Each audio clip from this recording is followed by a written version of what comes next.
अच्छा, एक बात मुझे बताइएगा, आप कुछ अर्सा पहले तक एक बात मुसलसल अभी भी खैर कह रहे हैं, मुसलसल कहते थे कि ये जो वकीलों का ग्रुप है, ये सियासतदान तो है नहीं, इन्हें सियासत का पता नहीं, इन्होंने एक सियासी जमात को तबाह कर दिया। और आपने अली मीन गंडापुर को डिफेंड किया कि नहीं, वो वज़ीर आला रहना चाहिए। अब आज आके आपका मौक़िफ़ अली मीन गंडापुर पे क्यों बदला है? इसकी क्या वजूहत हैं? देखिए ना, अली अमीन अनफॉर्चुनेटली उन्होंने इतनी अपनी मुखालफत और कंट्रोवर्सी क्रिएट कर दी है असम्बली के अंदर भी और बाहर भी कि वो रह नहीं सकेंगे। देखिए, अगर मेरे वो भाई हैं, हम्म। मेरा बड़ा उनका एहतराम है, बहुत प्यार है and I like him so much. लेकिन देखिए, सच्ची बात यह है कि अब ये जो कल का फैसला आया है, इसके बाद जो नंबर गेम है, सिर्फ 35-40 लोगों की जरूरत है। मौलाना फजलुर रहमान साहब हम्म। से मैंने अली को मशवरा दिया था, आप अपने ताल्लुकात बेहतर कर लें। उन्होंने वो भी नहीं किया। अब ठीक। मौलाना का जो मुखालफत है ना, वो पीटीआई से नहीं है, मौलाना की मुखालफत अली अमीन से है। हम्म। अब मौलाना जो है वो इनके साथ मिलके पीटीआई के लोगों के साथ उन्होंने वैसे ही अली अमीन को जो है फारिग कर देना है। अगर अली अमीन की जगह मैं हूं या वो कोई एडवाइस सुने तो देखें, वो खुद पार्टी के अंदर फैसला कर लें और किसी और को चीफ मिनिस्टर बना दें।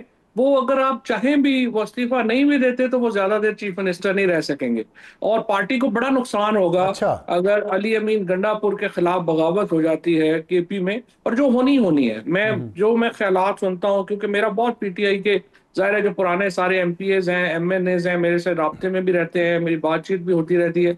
आई नो कि Ali Amin is very unpopular with party cadre now. Now now आपने कहा ना, तो इसमें क्या, इसमें ये बात शामिल है जो अभी पिछले दिनों बात एक शुरू हुई, अलीमा खान साहबा ने भी कहा कि माइनस इमरान खान तो हो गया, तो लोगों के दिलों में, पार्टी के जो लोग हैं उनके दिलों में ये है कि अली मीन गंडापुर ने सही परफॉर्म नहीं किया, जो खान की रिहाई के लिए उन्हें करना चाहिए था। क्या ये बात इस वजह से भी उनकी अनपॉपुलैरिटी ज़्यादा हो गई है?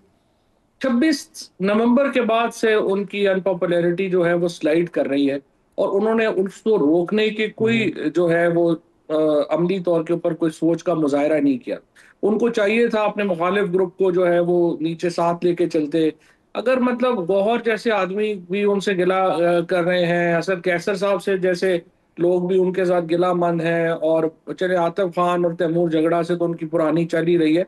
इस ग्रुपिंग तो अफसान साहब, आप चूंकि बड़े अरसे से ज़ाहिर पॉलिटिक्स ही फॉलो करते हैं, हम और आप एक ही काम करते हैं। ये तो 2011 से ही केपी में ग्रुपिंग है और परवेज खट्टर साहब के हम्म। खिलाफ भी थी, महमूद खान के खिलाफ भी। लेकिन उस वक्त इमरान खान थे तो उनका फैसला हतमी होता था, लिहाजा वो ग्रुप एक हद से आगे जा नहीं सकते थे। अब तो देखिए, अली अमीन को बड़ी सोफिस्टिकेटेड पॉलिटिक्स की जरूरत थी जो अनफॉर्चुनेटली उनकी तरफ से हम्म। नहीं हुई। और अब कोई मुआवजा ही है कि अली अमीन अपनी सीट पे कुछ चंद हफ्तों से ज्यादा बरकरार रह जाए। मतलब अब ये नोटिफिकेशन वगैरह होगा, नई वो जो सीटें हैं वो आ जाएंगी, तो उसके कितना अरसा अब वो बरकरार रह जाएंगे। He won't be able to keep his seat. अच्छा, आपने एक बात की, आपने कहा सोफिस्टिकेटेड पॉलिटिक्स उन्हें करनी चाहिए थी, नहीं की। इसका मतलब दायरा है उन्हें आती नहीं है या वो करना नहीं चाहते अपनी जिद और अना की वजह से। दोनों सूरतों में क्या आप नहीं समझते कि चॉइस जो है चीफ मिनिस्टर की, अली मीन गंडापुर की, वो इमरान खान ने की जिस तरह उस्मान बुजदार की थी? तो आप नहीं समझते कि खान साहब की जो फैसला साजी की हैसियत है वो क्वेश्चनेबल है, कि ऐसे लोगों को नहीं क्यों ऐसी इंपॉर्टेंट पोजीशन देते हैं? नहीं, इशू ये नहीं है। इशू ये है कि अगर मैं भी इमरान खान की जगह होता तो मैं भी अली मीन को ही मुंतखब करता। उसकी वजह ये है कि क्यों? असेंबली के अंदर अगर आप नजर मारे ना, तो अली अमीन से ज्यादा करीब हम्म। इमरान खान के कोई और है नहीं, नंबर वन। नंबर टू ये है कि वो अग्रेसिव है और गुर्बत इमरान या खान को अग्रेसिव। अहलियत? जी, मैं जिसको जानता हूँ उसको ही मैं अपॉइंट अपॉइंट करूंगा ना, पहली बात तो ये है। दूसरी बात यह है कि अली अमीन अहलियत। अग्रेसिव है और इमरान खान का अग्रेसिव पॉलिटिक्स जो है वो फॉलो अच्छा। करना चाह रहे थे।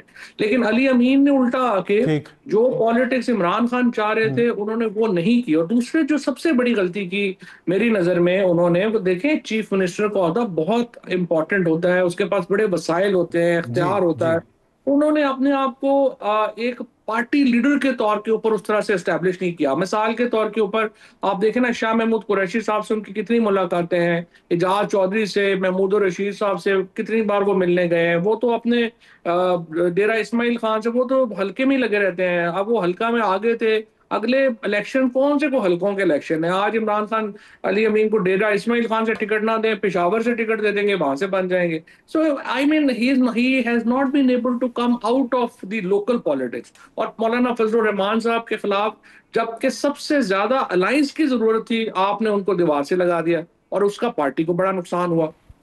तो उसकी वजह से जो ठीक। जो अच्छा, ओवरऑल पॉलिटिक्स थी वो फेल हो गई। ठीक। तो अभी जो आप कह रहे हैं कि अली बिन गंडापुर को मुस्ताफ़ी खुद ही हो जाना चाहिए और किसी और को वज़ीर आला बनना चाहिए, अगर ये सिचुएशन पैदा होती है कि सीट खाली होती है और उसके लिए नया कोई उम्मीदवार आता है, तो क्या ये एक क्योटिक माहौल नहीं बन जाएगा केपी में? जबकि रिजर्व सीट आने के फैसले के आने के बाद आप खुद कह रहे हैं कि अपोजिशन बहुत मजबूत हो गई है, तो वो उस वैक्यूम में या उस पॉज में अपोजिशन अपना काम कर गई अली बिन गंडापुर के मुस्ताफी होने से, तो वो भी तो नुकसानदेह नहीं होगा? पीटीआई के लिए नहीं रिस्की बेस्ट नहीं है केस ये फैसला? नहीं, बेस्ट केस सिनेरियो तो ये है कि अली अमीन गंडापुर खुद पीछे हट जाएं और मौलाना फजलुर रहमान के मशवरे से पीटीआई नया चीफ मिनिस्टर इलेक्ट कर ले। इससे एक तो मौलाना अच्छा, आप फजलुर ये कह रहमान रहे और हैं, ठीक। पीटीआई के दरमियान अलायंस की बुनियाद पड़ जाएगी, जो बड़ी इंपॉर्टेंट है इस वक्त। और हम्म दूसरा यह है हम्म कि जो क्योटिक सिचुएशन जिसकी तरफ आप इशारा कर रहे हैं वो नहीं होगी। और एक्चुअली फेडरल गवर्नमेंट ठीक। को एक बहुत सख्त अपोजिशन का सामना करना पड़ेगा केपी में, क्योंकि फिर सारे ही पूरी असेंबली ही एक तरफ होगी। सो अगर मैं इस वक्त हम्म। पीटीआई की जो है या केपी गवर्नमेंट को मशवरा दे सकूं, तो मेरा मशवरा यह है कि मौलाना फजलुर रहमान और पीटीआई मिलके खैबर पख्तूनख्वा में नया चीफ मिनिस्टर बना लें। तो हाँ, ये वैसे सियासी तौर पे तो आपकी चाल अच्छी है, लेकिन जो मुखालिफिन हैं पीटीआई के या जो निज़ाम है, क्या वो ऐसा होने देगा, मौलाना फजल रहमान को जाने देगा पीटीआई की तरफ इस तरह जिस तरह लिमिटेड। आपने कहा है, और फिर वो अपोजिशन कर फेडरल मौलाना गवर्नमेंट की? मौलाना फजल रहमान का एक और फायदा ये भी है कि वो निजाम को भी थोड़ा पीटीआई के करीब करेंगे। देखिए, मैं पिछली दफा जब खान साहब से मिला अबसार भाई, तो मैंने उन्हें ये कहा, मैं कहा सर देखिए, हम मिलिटेंट नहीं है, हम बंदूकें उठा के पहाड़ों पे नहीं चढ़ सकते, हम पॉलिटिशियन है, हमारी हम्म लिमिटेशंस हैं। हमारा काम ये है कि हम एक हम्म ऐसी सिचुएशन क्रिएट करें जिसमें हमें मौका मिले। और हमें तब मौका मिलता है जब हम एक बड़ा अलायंस, जिसको मौलाना फजल रहमान लीड करें, जिसके साथ बाकी जमात इस्लामी, जीडीए, खकान अब्बासी, पीटीआई हम इकट्ठा कर सकें और फिर हुकूमत और एस्टैब्लिशमेंट से इंक्लूसिव मुज़ाकरात हों। This is the only way forward, जिससे हम अच्छा, पाकिस्तान में भी इस पे काम ला सकते ठीक। हैं और सियासी टेम्परेचर भी नीचे कर सकते हैं। तो अच्छा, एक बात मैं आपसे आखिर में पूछना चाहता हूँ, जो आपका व्यू है, मुझे ये आपकी सियासी जो हिकमत मिली है, ये बड़ी स्मार्ट आपने बात की है कि मौलाना फजल रहमान से अगर ये बात हो जाए, लेकिन इसका एक मुखालिफ ग्रुप भी है, और वो लेड बाय यूट्यूबर्स जो बाहर बैठे हैं, और वो ये कहते हैं कि अगर मौलाना फजल रहमान को इन किया तो जो रहती बची खुची पीटीआई है वो भी अडॉप्ट हो जाएगी और गायब हो जाएगी, ख़ास तौर पे खैबर पख्तूनख्वा में। और वो जो वही बात है कि ऊँट को खैमे में घुसाने वाली बात है। तो नहीं, इसके बारे में, अब ये प्रोपेगेंडा अगर शुरू हो गया तो फिर क्या करेंगे? फिर ये जो आप सजेस्ट कर रहे हैं, ये कैसे बेल मंडे चढ़ेगी? देखिए, पहली बात तो यह है कि जो कौमी कौमी अपील इमरान खान की है वो जेयूआई की नहीं है। पीटीआई तो एक नेशनल पार्टी है, जो जेयूआई है एसेंशियली एक पख्तून पार्टी है और एक रिलीजियस पख्तून जो सेंटिमेंट है उसको वो रिप्रेजेंट करती है। उसकी नेशनल अपील कभी भी नहीं हो सकती। सो ये कहना कि वो पीटीआई पे हावी हो जाएंगे, ये तो मुमकिन ही नहीं है। नंबर टू ये है कि अब पीपल्स खैबर पीटीआई को पख्तूनख्वा में, मैंने चाहिए कहा खैबर सिर्फ, पख्तूनख्वा में। नहीं खैबर पख्तूनख्वा में भी नहीं हो सकती। दूसरा, अब ये अफसार साहब, पीटीआई से मेरी गुजारिश है, पीटीआई ऑफिशियल से हाथ जोड़ ले कि भाई आपने 2 साल हमारा बेड़ा गर्क करवा दिया है इस सोशल मीडिया के जरिए, अब आप हमारी जान छोड़ दें। कोई आदमी यहाँ पे बात करने को करता है, उसकी बेइज्जतियां शुरू हो जाती हैं, 2-2 टके के लोग जो हैं वो जाली नामों से बना के, और आप उसको प्रमोट करी जा रहे हैं। रॉ के एजेंट्स को पीटीआई ऑफिशियल जो है वो वहां पे उनकी जो गवाहियां हैं फौज के खिलाफ और इनके खिलाफ वो चला रहा है, और आप समझते हैं कि हम यहाँ स्पेस भी ले लें और पीटीआई ऑफिशियल वाले बैठ के वहां पे जो है वो एंटी स्टेट इदारों के खिलाफ भी और यहाँ पे कंपेनें भी करते रहे। जब तक पीटीआई वाले इनसे हाथ जोड़ के माफी नहीं मांग लेते कि भाई आप हमें माफ कर दें, यहाँ पे हमें थोड़ी सारा सांस लेने दें। हम लोग जो हैं, जो मैं और मेरे जैसे जो हजारों कारकुन हैं, पहले हम लोगों ने जेलें काटी, हमारे सारे बिजनेसेस तबाह हो गए, हमारे घरों को तोड़ दिया गया, अब हम फिर 9 मई के केसों में फिर अंदर जाने की तैयारी कर रहे हैं, सिर्फ इन लोगों की वजह से।